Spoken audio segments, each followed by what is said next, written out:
and I am pleased to be having you here with me again on another episode of the Entrepreneur's Journey brought to you by the Jamaica Business Development Corporation. Today, I have with me a young man who is quite accomplished and perhaps renowned in the entrepreneurial world.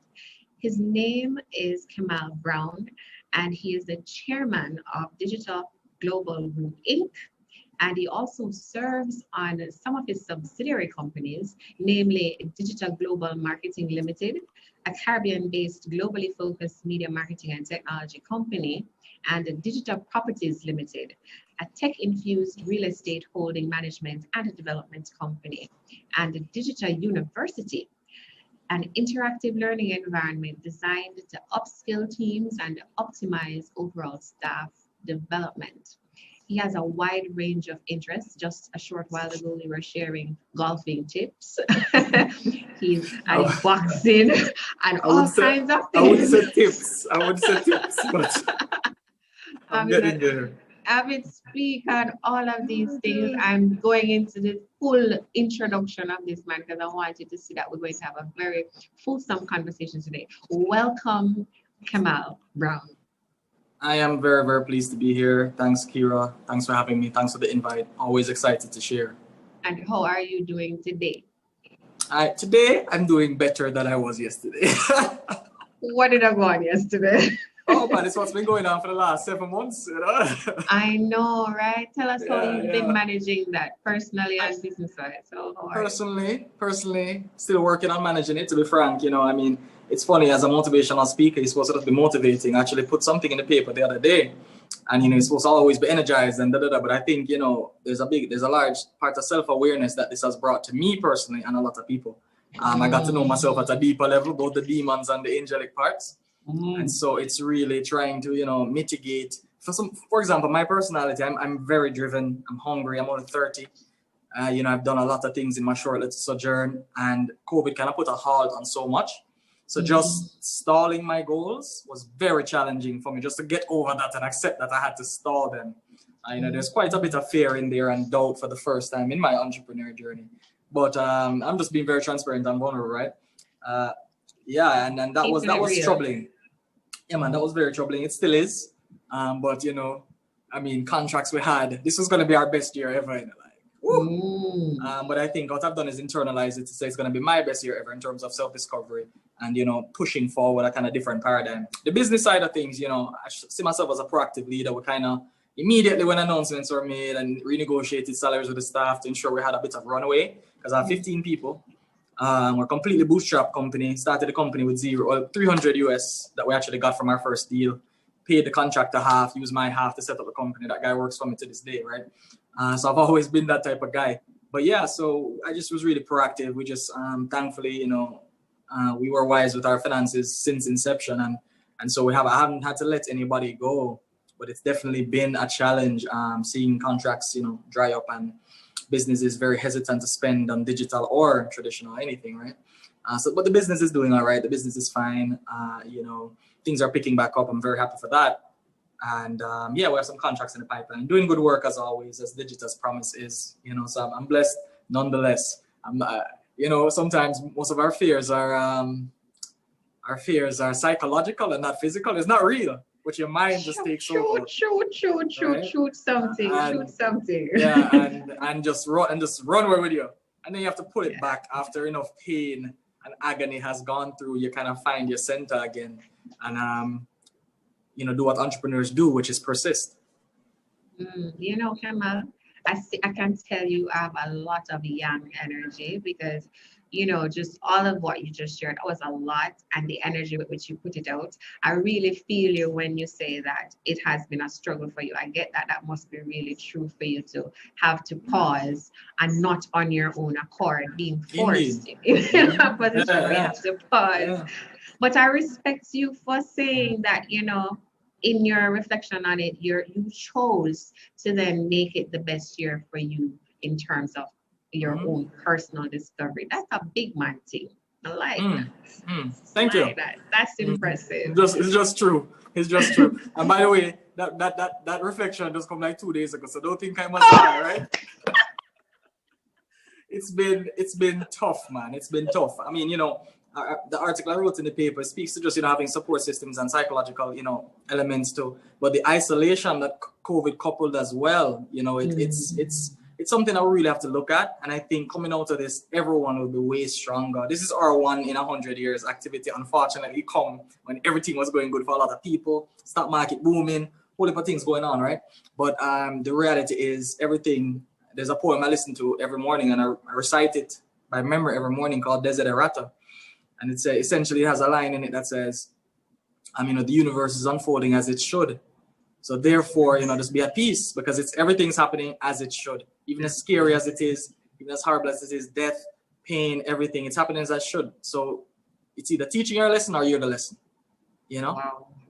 Absolutely correct. Absolutely correct. And I mean, if you're keeping that as a mantra that you refer to daily, then I can see how you would be navigated and directed towards a centering each day and in circumstances like this, because you're in a field where uncertainty is the order of things. It's par for the course.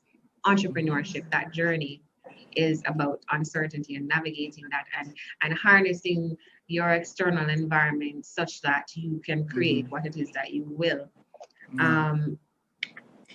Tell me how is it that you actually got into entrepreneurship, Kemal?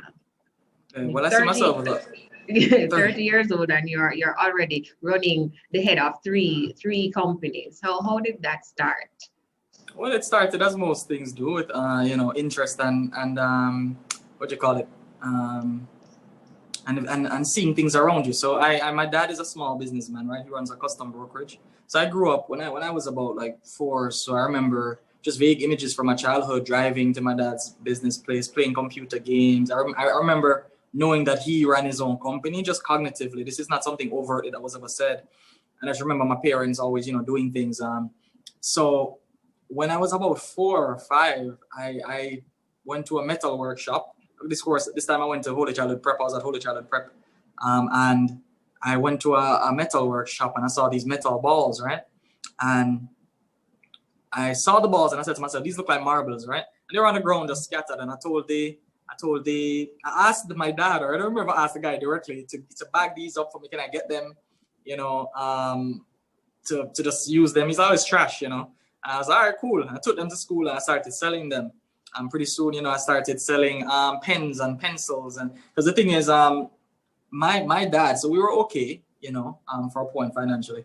My dad, he would never give me any money to do little things like, whenever we traveled, he would be like, he'd give my sisters money, kind of patriarchal, but at this point, hey, kind of made me what I am in certain ways. But I had to make money, I had to do something, I had to hustle up. So I was about 6 actually, or somewhere around there, 5 or 6. And by the end of that summer, through my little pencil business or whatever it is I was doing, I made like 70 US. This was back in 1996.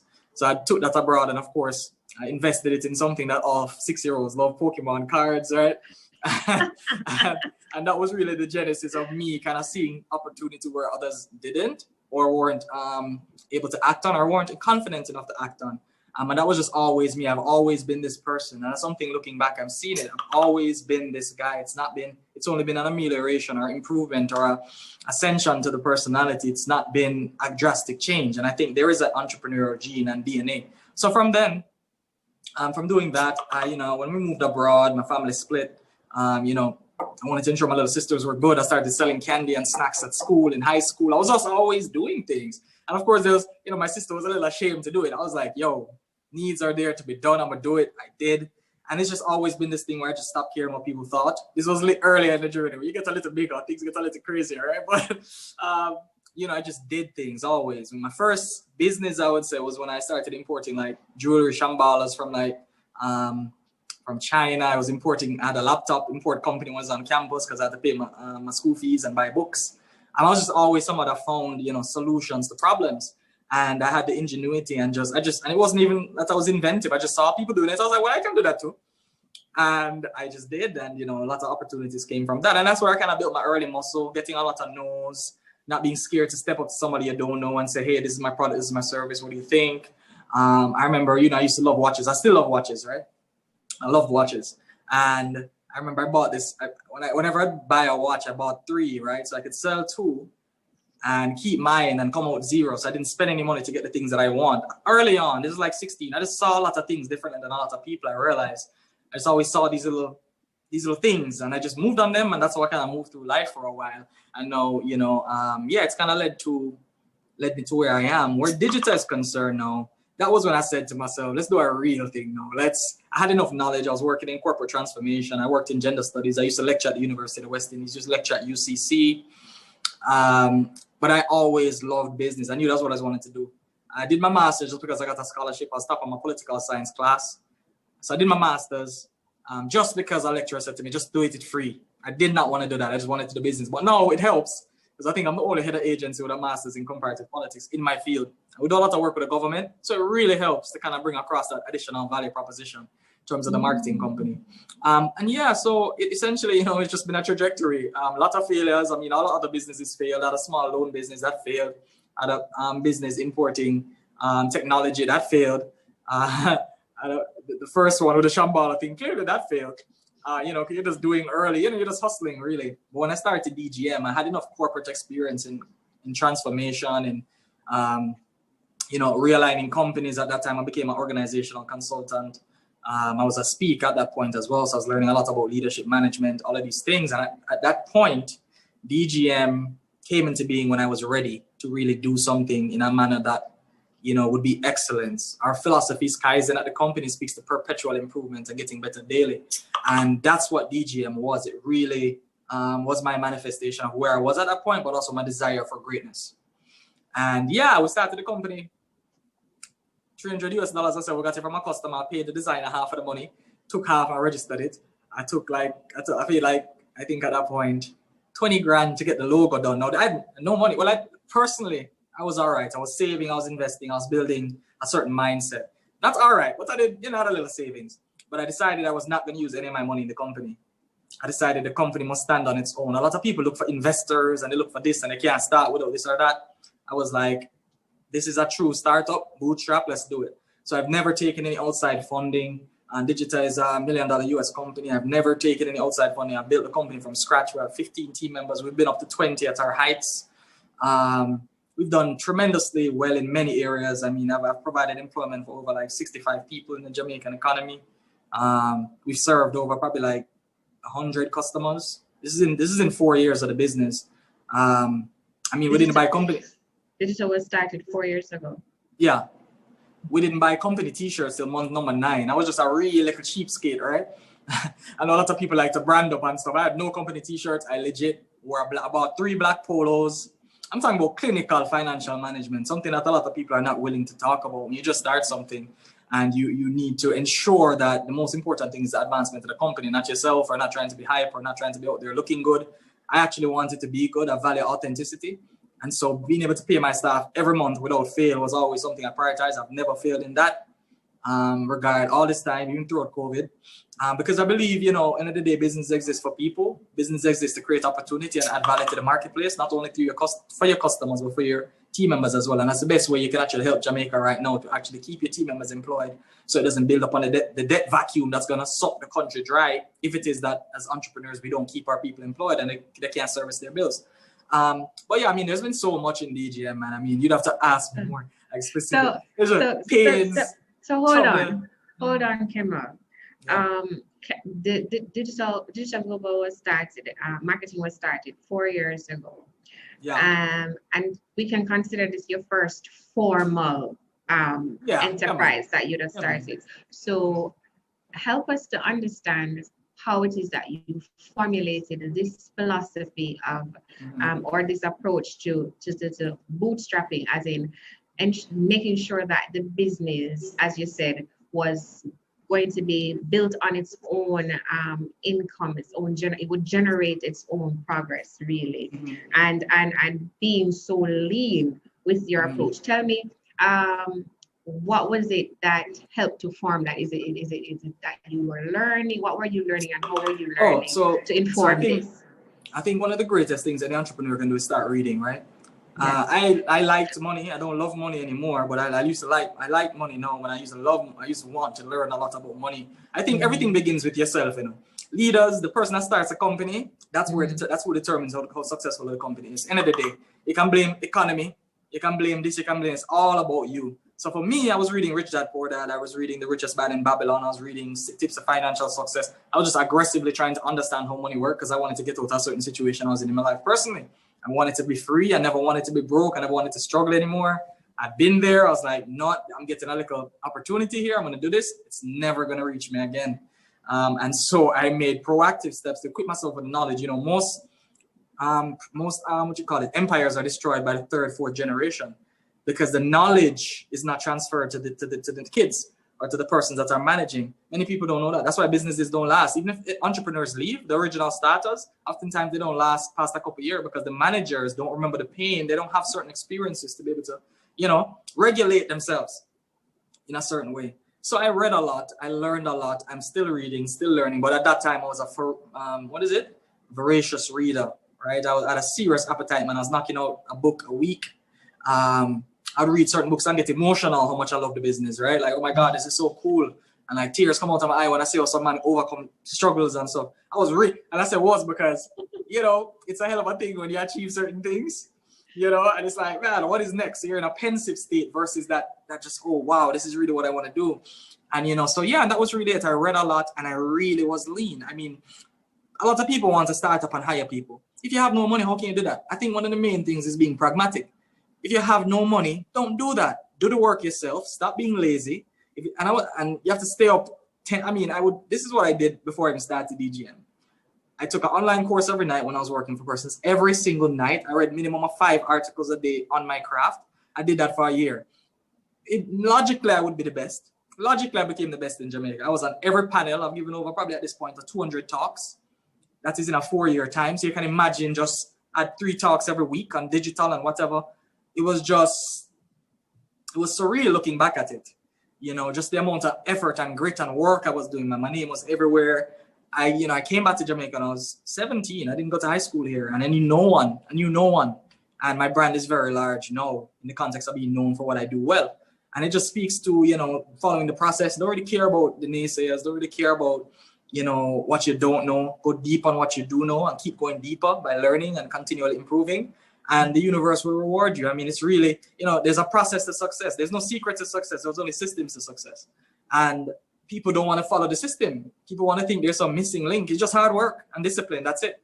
And that's really in terms of building a company from scratch. I just didn't spend anything. I paid my staff. I eat patty. I was just very humble. I just chilled. People say I'm not humble, but I am. I understand where, I was just very, very lean. I didn't go buy a whole heap of thing. I didn't go to the Hennessy's on the weekend. I just focused on the business. You are speaking, even I think, to a point. You're speaking about acting from a place where you already have money to pay people, right? So all right, fine, I get you. Foundation. Foundation. Most people, when they're starting a business and we talk about bootstrapping, we're saying, yes, you are going to be investing money from your pocket, wherever you're going to get that money from. No, man, I get you. To go in. Let me not waste the time and go right to it. How did you get first contract? Hold on now. So see it here now. I knew somebody that knew the head of a particular agency. I was doing their branding when I was employed for them. When I started the company, I got $300 because I just talked to someone. I would just talk to people, call people. Hey, I'm doing this. Hey, I'm doing that. This person gave me $40,000 Jamaican, which is a 300 US at that time. Took half, paid the guy, took the other half, registered the company. That was a formal incorporation at DGM. Subsequent to that, I had 5 pitch meetings to get a $100,000 contract. Yeah, $100,000 per month. 5 pitch meetings. I went to them. I did it. I didn't care. 5. I went through the 5 meetings. I got the $130,000 contract. I took 30,000 of that, I think, and paid the guy on part-time. Took the 100 and ran all the digital channels myself, right? I did it all myself. So I'm a practitioner, not just whatever. That 100, I didn't spend anything out of that money, right? I had my savings. I was living off of that. I didn't take any salary for a year and a half. I was more focused on giving to people. No, remember I told you I had some savings. I forget real for the people, No. I had some savings personally. Some savings personally. Okay. And that's the thing. I think all entrepreneur ventures that are incredibly successful comes from a place of relative comfort. You can't be hungry and think you're going to do great at this, because you won't have the mental alacrity, or whatever that word is, the mental flexibility to think through your problems. So when I say comfort, I mean at least you have a meal, at least you have somewhere to live. You must be hungry but not starving. Indeed. You must be hungry always. But in terms of physical not starving. hunger, no, you can't be, because your brain won't work well. You won't have the energy. You won't have this, it's a real thing. And I don't get me wrong, everybody likes to talk about, boy, sometimes I have to do this to just pay my team and I mean, you hire them too early, maybe, especially from a startup perspective. You need to do the work yourself. And if you can't do the work yourself, are you really in the business you should be in? Maybe you should seek some. It's a lot of factors. Things. When you're starting a business with money, it's a very different encounter. You hire the best because you can afford to pay them. If you're getting venture capital, if you're getting some grant, whatever it is, you can do certain things. But a lot of startups burn out because they never learn the fundamentals. That's why businesses don't survive. Yeah. The fundamentals is financial management. So I was just going to ask you that though. Sorry. You pay people. Sure. I was just going to say to you, would you do it another way? What if at the beginning you were offered an investment of $1 million? You talk to one of these people and they offer it to million what? Jamaican or US? Jamaican dollars, just to be realistic. When you were starting, you wouldn't have chosen that as opposed to the way you went about it now in hindsight? Definitely not. Why? Not, because business is tied to what type of business you're in. Service-based businesses need to be self-sustaining. If you have a commodity business where you need to import products, that's a different discussion altogether. Right? But if you have a service-based business where it should be self-sustaining, meaning you're literally taking orders and paying people from delivering the service via internet, whatever it is, or your talent, your hands, plumbing, whatever, why would you take investment? You're dooming yourself for danger. You're selling the business before the business reach any potential, which means you're devaluing yourself. I still own 100% of DGM. I tell entrepreneurs all the time, and I saw it that a lot of people didn't, and this comes from reading. Me and my friends would read Y Combinator. We'd learn about the startups abroad and learn about the caveats. I didn't look locally for my inspiration. I looked abroad and I was like, and then I saw that a lot of guys out here were selling the company. Somebody comes here with a 10 million Jamaican and say, they want 50%, 51%, you just sell it. I think you don't believe in yourself. I think you have to have perspective, because at the end of the day, $10 million is nothing in the grand scheme of life. You have to look at people like Mark Zuckerberg. I'm not saying I am him. I'm not saying any of that, but I just look at it as a perspective thing. Like, wow, this guy's made this much money, adding this much value. I think Jamaica is 2.8 million. US is $300 million. 300 million people. You divide that, whatever the ratio is. If I can make that much in Jamaica, you know what I'm saying? You can have to put some little benchmarks outside of just boy, man, hustle and eat a food, because then you won't be successful. Really, success, as Earl Nightingale said, is, the progressive realization of a worthy ideal. And so you can be successful, but I categorize success as not only financial freedom, but mental freedom, which I'm working on. But I'm happy and blessed for 4 years running a company. As I said, all my staff are in a better position. Everybody's good. I'm good. You know what I'm saying? I've leveraged Digita Global marketing to launch the properties company, which we've acquired 4 properties in 4 years, right? We're doing a development before COVID. I'm just saying that you have to know the purpose of money. Purpose of money is to make more money, not necessarily to flash. And when you are at a certain level where your investments and the dividends from them, not just only stock markets, can pay for your lifestyle that you want, that is when you act. That is when you act. There's sound financial rules that you have to do, that you have to take if you want to get to a certain level as an entrepreneur, right? You can't steal from your future, which is what a lot of us do when we spend what we don't have, pile up things on the company credit card. You have to make some really hard decisions sometimes. You have to let some people go if you can't manage it. It's, I read something that said you'll be as successful as the amount of difficult discussions you're willing to have. And that is one of the realest things I've ever. Difficult discussion meaning letting somebody go. Difficult discussion meaning renegotiating salary with staff and not feeling ashamed and feeling like a failure. Difficult conversation saying, boy, I can't do this. I need to switch because this is not working. I need to just give up the goat versus fight for 5 years of my life for something that doesn't even have product market fit. Meaning there's no real market for your product. Some people think passion drives business.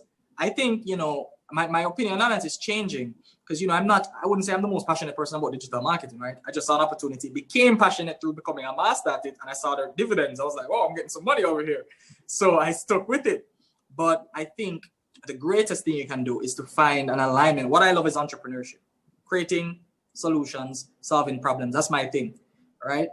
And that's the nexus in where it exists, because I'm still solving problems with Digita Global Marketing, with the property company. So you have to find that lowest common denominator for your dreams and kind of pursue that relentlessly if you really want to win. But yeah, the startup of the company, just like most others, we bootstrapped, and really it was just really wise. Early on, what I did, I got a small accountant for like 25 grand a month, because we've never, always have our TCC. I just wanted to run a real business, meaning we pay our taxes every month. We've always done those things from the jump. I just wanted to run a real business. Clearly at that time, I think the threshold was like 400, something like that, before you had to pay income tax the first year. I don't remember at this point, but I know that we followed all the rules. We did everything right. We have our PPC, which is what you need to bid on government contracts. We have our TCC, which is, as you know, you need to, it means you're tax compliant. We just did things the right way. And I'm very happy and proud of just that. One of our core values is integrity. And I can say we've done things the right way.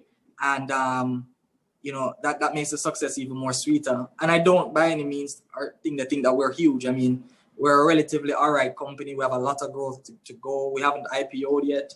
There's a lot of other things, and IPO properly, right? Where there's clear value in the marketplace. It's not, we can IPO right now. We've earned it up that we can IPO right now. But why would I do that? I want this to be significant value for shareholders, because at the end of the day, it's about people first, then the planet, then the profits. I'm saying? You kind of have to have a philosophy wider than yourself, so that you're really contributing beyond yourself.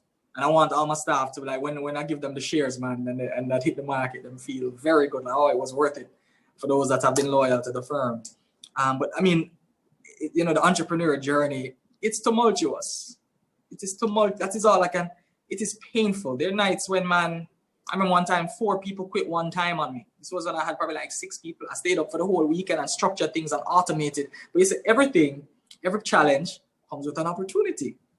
Because we're in a very small office. It was very small, never looked all fancy before we got the nice place with boardroom. It was very, So some people would call, man, they just didn't believe in the vision. They're like, oh yeah, this ain't going nowhere. This guy's broke. Let me just get out of here, or whatever. And that's fine. That's fine, Nobody remembers the poor days. Nobody remembers the hungry days. And that's what I've learned. People are fickle. That's why you mustn't care what people think about your business when you start. Nobody remember when I couldn't afford nice things. Nobody remember any of that stuff. All I remember now is Rolex, and it's fickle. You never ever worry about people. That's the biggest danger you can ever do, because then you're taking opinions from those that don't even understand why you're doing what you're doing. And the why, as Nietzsche said, if you know your why, you can overcome anyhow. You can't let persons pollute your vision. And that's why if you're even choosing a co-founder, be so clear on who you pick. I've seen friendships destroyed because of business. And also just be mindful that business is business. It's not about fun. Business can be fun, but it's not fun. It's not fun being up at night doing reports. No matter how much you love something, it is work. So what you have to do, as The Richest Man in Babylon, that book is amazing. You have to make work your best friend. Once you resolve that work is my best friend, meaning work is going to be with you forever. You're going to work till the day you die. Hating work, like people, oh my God, it's Monday again. Oh, those people don't get it yet. They don't understand life yet. You need to leave that job that you're at and find something else to do, because you're going to be working forever. So you might as well make peace with that fact and get into the swing and say, boy, I kind of like this work thing, because work is going to give you everything you've ever wanted in your life. Anything you want will pass through somebody else's hands. It cannot come through your hands because you don't have nothing in your hands many times. So you have to do something to get something. There's going to be some level of value exchange. And that is a fundamental basis of entrepreneurship, value exchange. And once you understand your value, because one of the things with DGM and why we grew kind of fast is I know who I am. I knew that I was one of the best. I studied. I would go on stage with people, man, and them talk when I come up on stage, but just wreck the whole place. The people them say, that is the guy. Because I equipped myself with knowledge.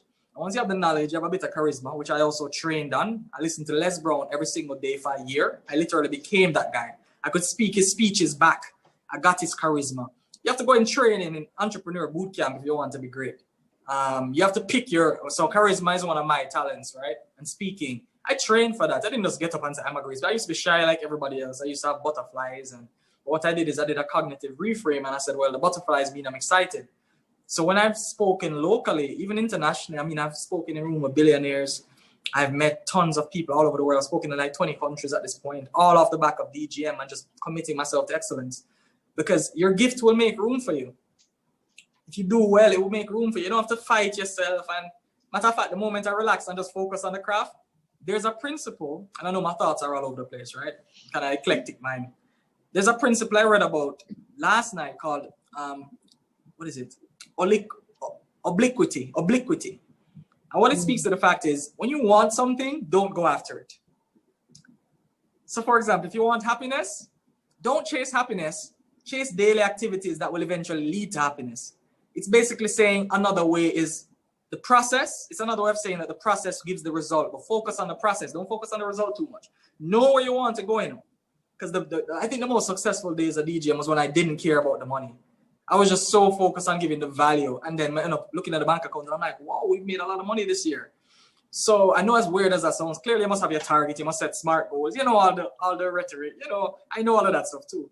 But I found that sometimes, you know, really, and it's not only me finding, there's research that substantiates this. There's a book called Obliquity, as I said, and you can check it out.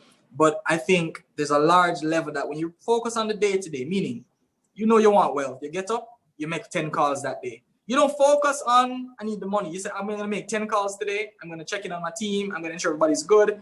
I'm going to send those emails. I'm going to structure my calendar in such a way that I have more flexibility to read. You focus on the day-to-day activities. And by the end of the year, you realize, oh my God, I've achieved this. Of course, it can be your check-ins. Yeah. So what I'm hearing is that purpose is what fuels discipline. Or maybe their brother and sister, purpose, finding a sense of purpose and operating from that, and then being disciplined enough in sticking with that, with what it requires. Let's be the activities and the self-crafting, self-building experiences and processes that are going to give you the manifestation of that purpose that you have found. That's what I've extracted. Oh, I need to be like you to be able to say that in 2 sentences. So yeah, no, you're right on the money. You're right on the money. You're right on the money. The reality is we are what we do. We are what we do daily. That's why excellence is a habit, as Aristotle said. It's not a skill. And I see that in my life, and it's caused problems. Let me tell you this, because the reality is much of the world, they're not about that. And Jamaica, we have very poor work ethic in certain areas, especially, you know, our young people. And I'm saying that I'm a young person, but I'm telling you, there's a misalignment of what everybody wants everything tomorrow. You want the Benz by Friday, and you just start work Monday.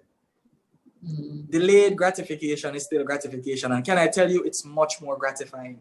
It's much more gratifying because I can tell you, if I did things incorrectly, there would be no digital properties. I wouldn't have the money to buy the properties or to invest. If I did things and just say, boy, I want the watch too early. And even these things, you know, these things don't matter because end of the day, it's about perspective. I want people to recognize that Jeff Bezos has 200 billion US dollars.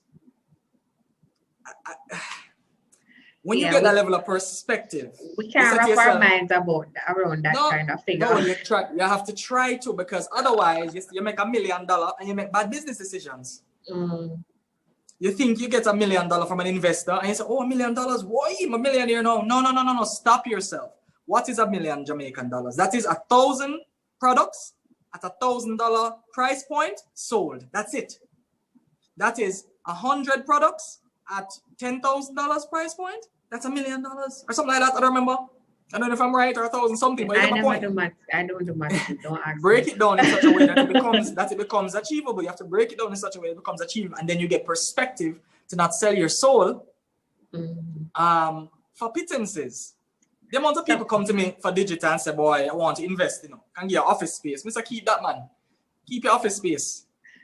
Like, really? Kemal? No. There's a lot of parasitic investors here. They come and say, boy, I'll give you a 5 million for this. Keep your money. Like, bro, you know what I make? Like, the thing is, people always try to exploit when they see potential instead of contributing in many ways. Unfortunately, not always, because that's, you know, only a sit speaks in absolutes. But there's a lot of parasitic persons because they think people hungry. I've been approached by a ton of people, man, because they saw the company, they saw where we're going, they know I'm a young guy, they think, yeah, let me come in and, you know, fandango my way in here. But no, I've done enough reading that you're not going to trick me like that. And the reality is you have to protect your vision as a company. There are good investors out there. There are great opportunities out there for partnership, for grants, for investment. But I also recognize that for my goals, I needed to own 100% of the company until it reaches a certain level. Because I knew within myself I could do it. I could bring it there. And that's all a big thing, self-belief.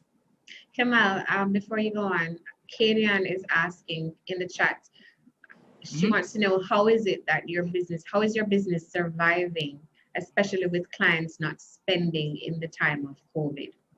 1 part retained earnings, 2 part grit, 3 part annual contracts that haven't run out yet.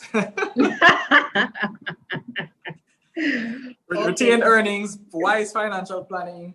It's just, it's not magic. Never spend everything you have. Exactly. Thank you for saying that, because we ask this question sometimes, and when we're doing assessments with business, especially since this COVID time, and we're looking at sustainability and helping clients to look at sustainability, and we ask, so how many months of operating income, cash flow do you have? And most people, they don't have 3 months operating income available. And the bins in the car. Well, let me stop give trouble. I don't know if a lot of them have a Benz, but I get what you mean. The point is, you have to treat the business in such a way that you can, as you said, see operating in this uncertain space, see how you can navigate certain situations. It comes from a mindset. Yeah. It comes from a mindset. The reality is, I assume failure. What that means is, I assume every client will leave me. And what would I do? I'm gonna say to myself, how much runway I have if every client leave me? Ask yourself this question on a monthly basis, on a weekly basis. What would I do? And you live life a little differently.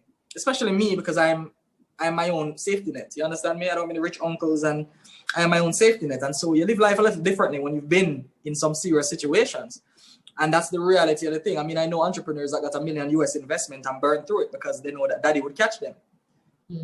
So the reality is, you live from your perspective, and I'm blessed. I'm blessed to be where I am now and to make the wise decisions that I have, and have a nice home and all of these things. But you really have to live like you have nothing. Assume everything going to go away, and then make decisions from that spectrum. Know when to finish your thoughts, and then I ask you. Yeah, know when to invest though. And don't be scared to invest, because, for example, I've invested in things when things look bleak, because I believed in the vision. I knew that it's just really strategic decision making and really looking at your numbers daily. I mean, I know how much money is in my account every single day. I reconcile. I mean, we had a financial controller. She got pregnant and she flew out. But putting the right talent around is very important. People that understand money. Thankfully, I understand money really, really well. And that's helped the company a lot. I know when to make cuts. I know when to kind of, boy, I need to talk to you. We need to do a reduction. I know when I can give a bonus. Thanks for your diligence.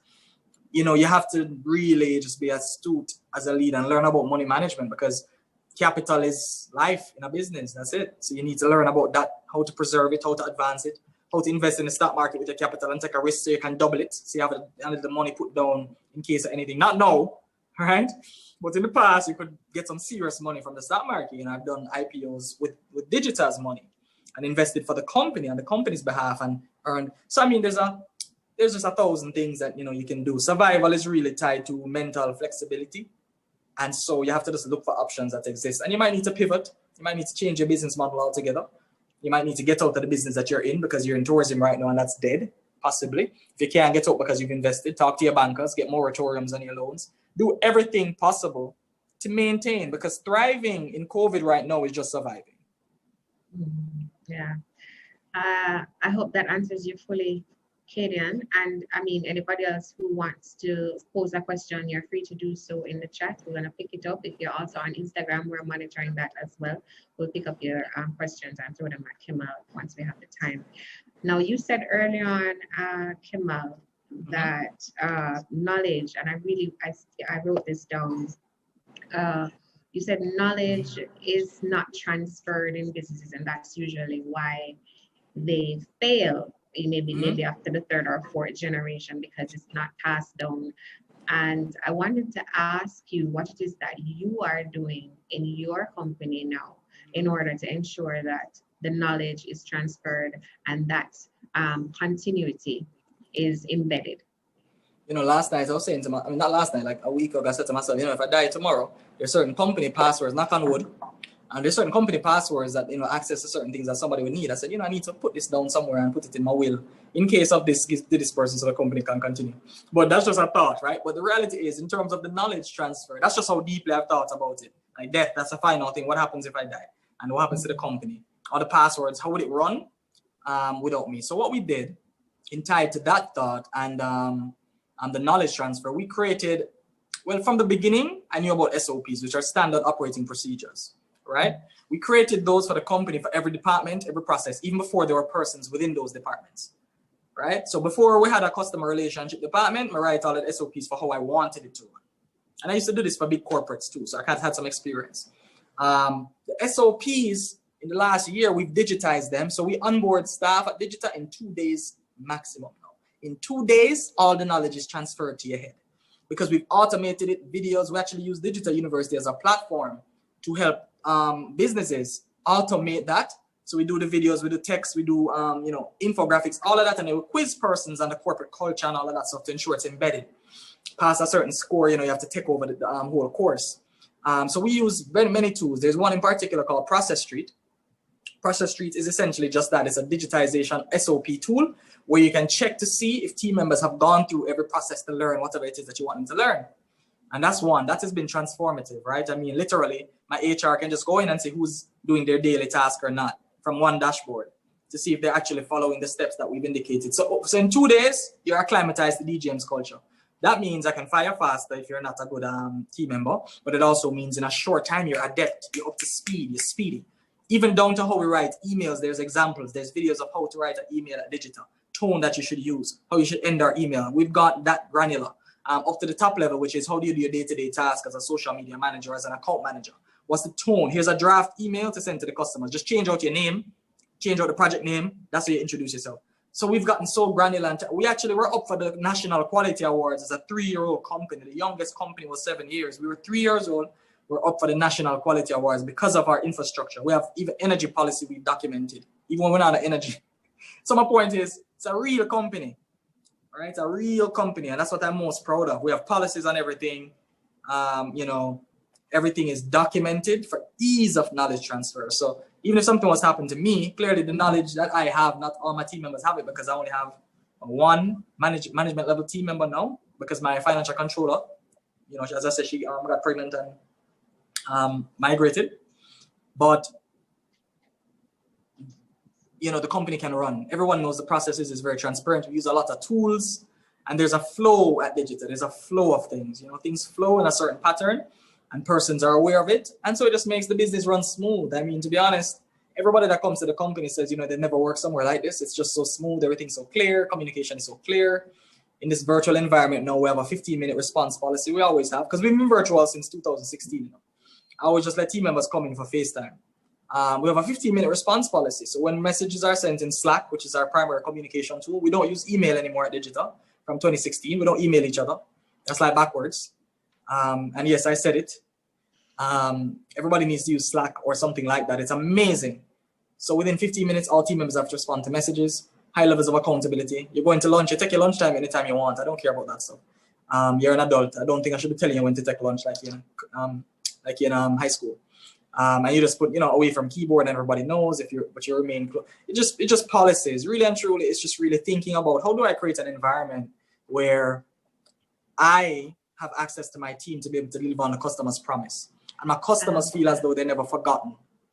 Kemal, it's one thing to have standard operating procedures, which are critical. Mm-hmm. There is something that I am curious about in terms of that energy, that spirit, because you right now infuse the organization with your spirit, with your energy and such. Is there a way that you have managed to capture this so that it is passed on? Well, I give team members books to read. I try to, the thing is, energy is something, motivation is internal. You can't make people motivated that aren't motivated. You can improve staff morale, and you can find out their motivations. Maybe somebody's motivated by money, somebody likes appreciation. You can do those things, but Kemal is Kemal, yeah? And what I've tried to do in the company, just sell that vision, listen, this is what we're doing. Look how great our stuff is. Look how great our website is. Look how much people reach out to us. Look how them just fly me go Portugal to speak on panel. How them love how we're doing our thing. Like, come on, we're clear. We're 3 years old team. We're doing well. You just have little pep talks here, right there. We actually have something called Growth Day, where we speak about different themes that are important to team members. So it might be one day we speak about how to own your first home. One day we speak about financial health. I have speakers coming to speak about the stock market because I want them to get wealthy too. I want them to understand wealth. not as a factor of a lot of money, but wealth, which is where money is made from. Because I guarantee you, drop me anywhere on earth, I'll make it back. Right? Is there anything in your selection process that helps you to do this as well? In terms of team members, or? Yeah, your team members. Oh yeah, we use psychological assessments to see where they are on the spectrum, to see how they work well with me as a leader, and clearly, interview. And then, as I said, we hire and we assess. We look at them, we look at the tone, look at the personality, look at if they learn quickly. There have been times, persons don't learn quickly, but become great team members later down. They just need a little time. But generally, I just look for attitude. A good attitude is everything, because you can learn with a good attitude. You have a good attitude, you don't take feedback negatively, you don't take criticism negatively. If you're a fragile person, you can't really work with me because I'm a high performer and I expect excellence. And so if you're very fragile, you're not going to work at my company. I'm just being honest, just because you might just be a little too fragile. You can't take feedback. I mean, that's the beautiful thing about life and diversity, everyone, there's a space and I think. Indeed, and there's people that are very patient. Right. So we're coming down to the wire in terms of time, and I want to get maybe 2 questions in from the viewers and wrap up really well. Rory's asking, can you quickly expound on how you leverage DGM to launch digital properties? Oh, sure. So property companies, you need capital, right? But one of the greatest things you can give yourself as a company, the first company was Digita Global Marketing, is track record.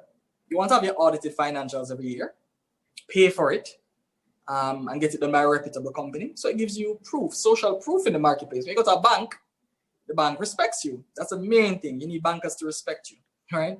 Because if you're broke and them see that no money's in your account, they just laugh at you and walk you out the door. So you need the banks to respect you.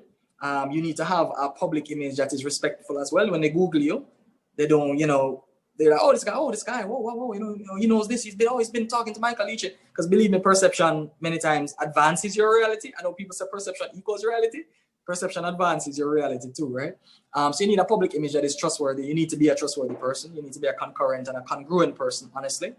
So that when you present yourself, people respect and give you some level of credit. So the company's audited financials, etc. And then I started buying properties pre-construction, because those only require a deposit of 10%. Well, no, 5% benefit. No, 5%. You buy them pre-construction and you wait with the assumption that I'm going to get richer in the future. If you buy it, that was my assumption. I said to myself, I'm going to get richer in the future. By the time this comes around for me to pay for it, I'll be able to afford more bank loans. I'll be able to afford it better because I'm going to work really, really hard and diligent at it. And that was the formula, really. Now I'm simplifying what the real estate purchasing process is. It's very painful. What I had to do is to use one company's assets to prop up the digital properties, so digital properties could own things. And these are all what I call financial gymnastics, right? It's just reading and learning how to do these things. It can be very complicated, but I kind of learned it on my own. I've had no physical mentors outside of my books, unfortunately. And when I say mentors, I mean people directly helping the business. Mm-hmm.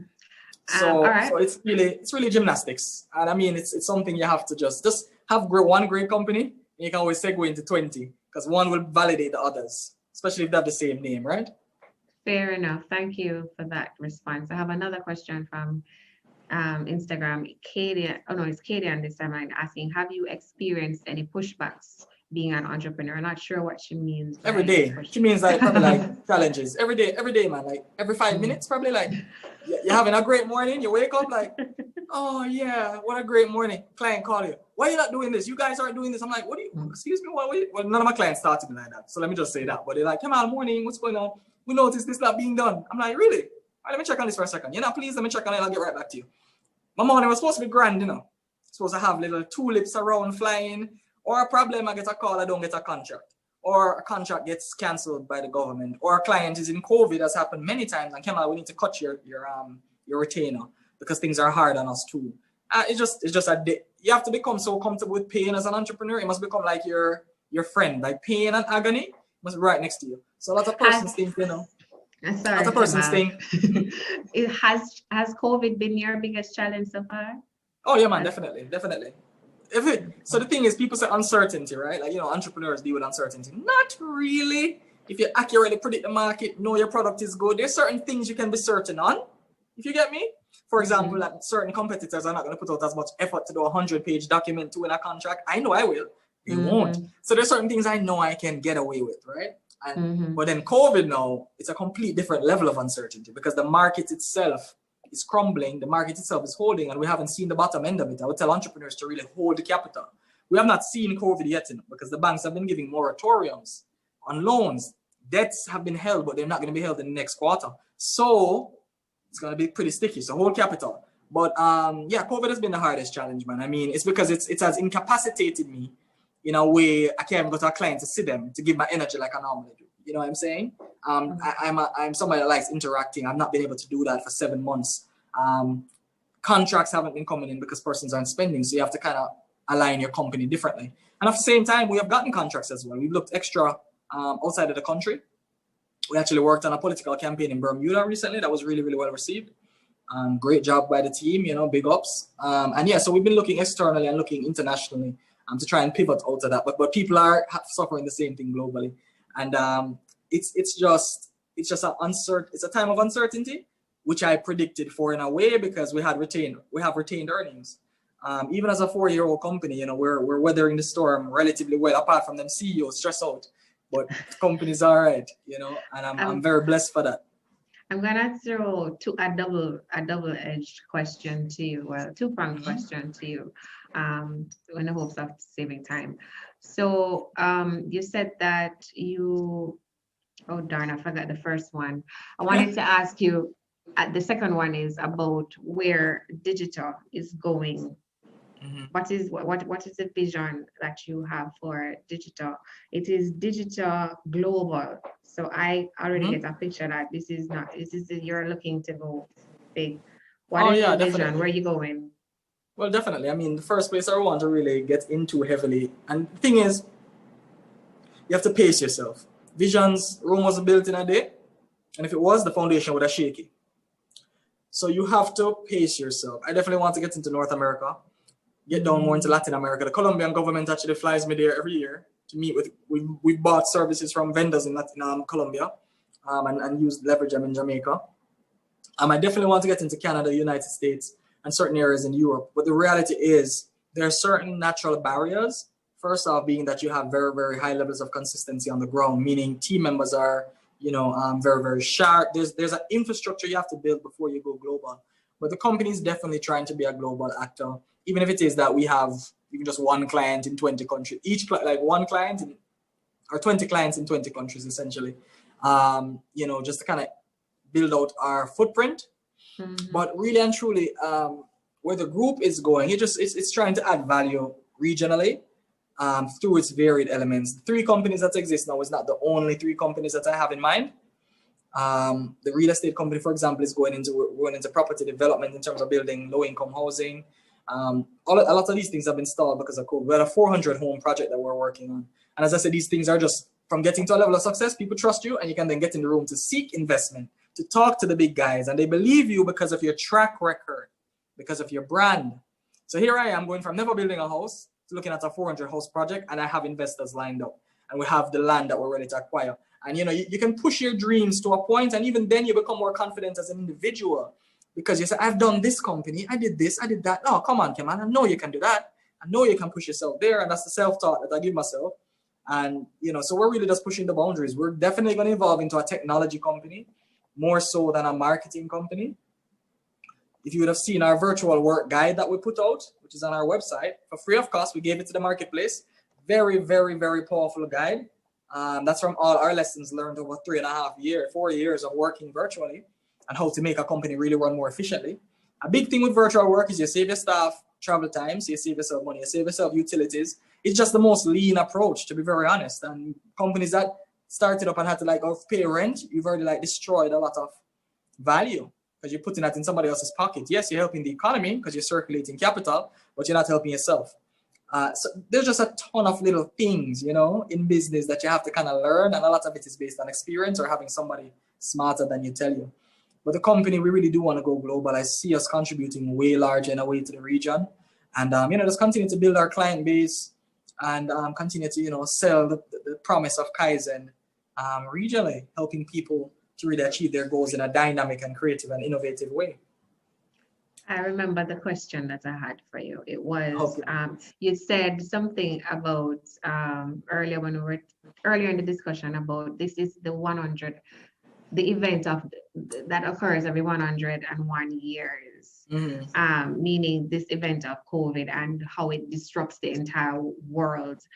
Um, and I wanted you to just kind of put that in context for the audience, for us to see that even something as disruptive as this Will end. could have been, yes, there is a cyclical nature to how things occur in the Mhm. world, Mhm. and that you can anticipate and plan for even the unplanned, Yeah. unprecedented type of Mhm. thing. And with that in mind, you have kind of hinted on it, but I wondered if you could, kind of concisely um, tell us in like almost like a nugget of how to then treat with this situation that's Got happening you. now. I'm going to pull one of yours, Kira. I'm going to pull one of yours. Yes, give it Uh, to me. Yeah. be pessimistic when things are good. Be optimistic when things are bad. There you go. Hmm. You sound like you want more. Yeah, put a little bit more application for I that. think that was perfect. I think if you keep that in your head, boy, things are good. Oh, don't get too excited. Things are Mhm. bad, they'll get Mhm. better. They'll get I better. think that's a nugget. So, but I mean, A true. I like it. see, it is perfect. It's Thank you, very Sean. true. A true. A Bright. true. But look at more. You want to forget all verbal You and know, no, going on my somebody thing, you want know. ice cream, me want a banana split. All right. But I mean, realistically speaking, though, we have to realize this came at. I was going to get so richer. I'm a bit transparent. I was buying my mother a summer house, right? Things was going to be good this year, right? It's getting our place in Ochi where we're going on as a family on a rotating. I had to pause all of them things. They take my deposit and say, Reggie, things looking rough. I was buying a commercial property. The thing is, life is gonna happen, and you have to. For a while, I was holding on, and it was causing so much friction and mental fatigue. You have to let go. It is okay if you fail now. Is all right. Life is longer than we think. It is okay to say, boy, I wasn't good enough this time. I didn't plan wise enough this time. The economy came at me. Is all right. You just have to take life as it comes. Prepare to start again when this is over. As I said, thriving right now is just surviving. We put so much pressure on ourselves as entrepreneurs, especially not to show weakness. Like, boy, things are right. Knowing, him or her is in serious mental pain. Like, and the reality is, you can't get help if you don't admit that you need it. Yeah, True. and so, for me, as I said, I'm looking really internally because I have to come out of this stronger. I'm not my strongest, I can tell you that. I'm a good speaker. I'm not my strongest because every day I have 15 staff. I have to pay people. It's like every day, and you're not seeing what you used to see in terms of money just flowing. So you have to find ways. You have to think dynamically. You have to say, boy, how am I going to do this while managing their morale as well? Because you can't be all scary. And all you have to be like, oh, team morning, how's everyone doing? Yeah, man, let's go through this. And you go in your bed and you ball if that's what you prefer, right? Yeah, keep it real. You keep it But real though. yeah, no, but the reality is, there's a inflection point where COVID wouldn't really affect you nominally in your life. That's when you reach a certain level of wealth. It wouldn't really affect you. Your business might be doing bad, but it's not affecting you personally. And it takes time to get there.